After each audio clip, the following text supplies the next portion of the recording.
მოგესალმებით არხზე გემრიელი ცხოვრება, მე მაკა ვარ და დღეს თქვენთან ერთად გაზაფხულის მინდვრის ფხალს ვამზადებ სარეველა ფოთლებისგან, რომელიც ძალიან გემრიელი, ჩვენი ქართული ტრადიციული, გლეხური და ამავდროულად ძალიან იოლი მოსამზადებელია. მაქვს წითელი და მწვანე ნაცარქათამა, ბალბა, იაია და ხვიარა. ასე ეძახის ამ ფოთლებს დედაჩემი, სიმართლე გითხრათ, მე მათი სამეცნიერო ლათინური დასახელებები არ ვიცი. აქვე მაქვს პიტნის პატარა ტოტი, ავადუღე წყალი დიდ ქვაბში და პატარა პორციებით ვყრი. კარგად რომ ითუთქება ფოთლები, დაბლა იწევს და საკმაოდ ბევრი ეტევა ერთ ქვაბში. დროდადრო ამოვურევ, ძალიან მალე იხარშება. დაახლოებით 10 წუთში და მზაობას ვამოწმებ შემდეგნაირად.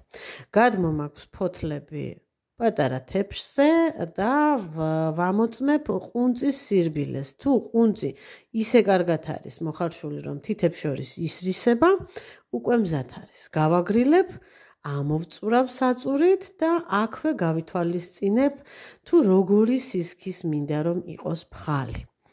ფხალს ძალიან უხდება ჭინჭარი, მე სამწუხაროდ დღეს არ მქონდა, რადგან მამაჩემმა ბოსტონში ძალიან კარგად გამარგლა ყველაფერი და ჭინჭრის ერთი ღერიც ვერ ვიპოვეთ. ჭინჭარი აშრობს კიდევაც, აგემრიელებს კიდევაც, ჩემი ფხალი დღეს გამოვა ოდნავ სველი და ლორწოვანი, თუმცა ეს გემოზე არ იმოქმედებს. ფხალის მოსამზადებლად ცოტა ნიორი, ბლომად ქინძი, მე დღეს ცოცხალი არ მქონდა, მაგრამ გაყინული ვიხმარე, პიტნის რამდენიმე ფოთოლი და ასევე თვალის ზომით 2-3 სუფრის კოვზი გატარებული ნიგოზი. მე ჯერ არ მინახავს რომელიმე კერძს ზედმეტი მოსვლოდეს ნიგოზი, პირიქით ყველაფერს ძალიან უხდება. ვამატებ ასევე მარილს და სულ ეს არის. ახლა დავამატებ წვენს. ადრე ჩვენი ბებიები და დედაჩემიც როდინს იყენებდნენ ხოლმე ნივრის სანაყავად და ქინძის დასანაყად, სურნელი ახლაც მახსოვს ბავშვობიდან.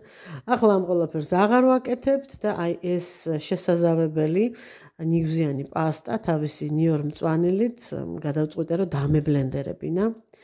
სისწრაფისთვის და სიოლისთვის გადავაერთე მაქსიმალურად ერთგვაროვან მასად და შევურიე მოხარშულ ფოთლებს. მოხარშული ფოთლები, როგორც ხედავთ, საკმაოდ წყლიანია, რატომღაც მე ესე მსიამოვნებს, ესე მიყვარს.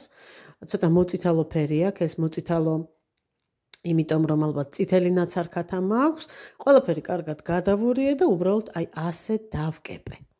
აი ესეთი ჩაკაკუნებით დავკეპე და იზღედამრჩენია გამოვაწყო ჭადი და გემრიელად მივირთვა. აუცილებლად მომწერეთ, მოგეწონათ თუ არა რეცეპტი, მომწერეთ როგორ ამზადებთ თქვენ, მოიწონეთ არხი, გამოიწერეთ, თუ ჯერ არ გამოგიწერიათ, გაუზიარეთ რეცეპტები მეგობრებს და დაელოდეთ მომავალ გემრიელ რეცეპტებს არხზე გემრიელი ცხოვრება. კარგად ბრძანდებოდეთ.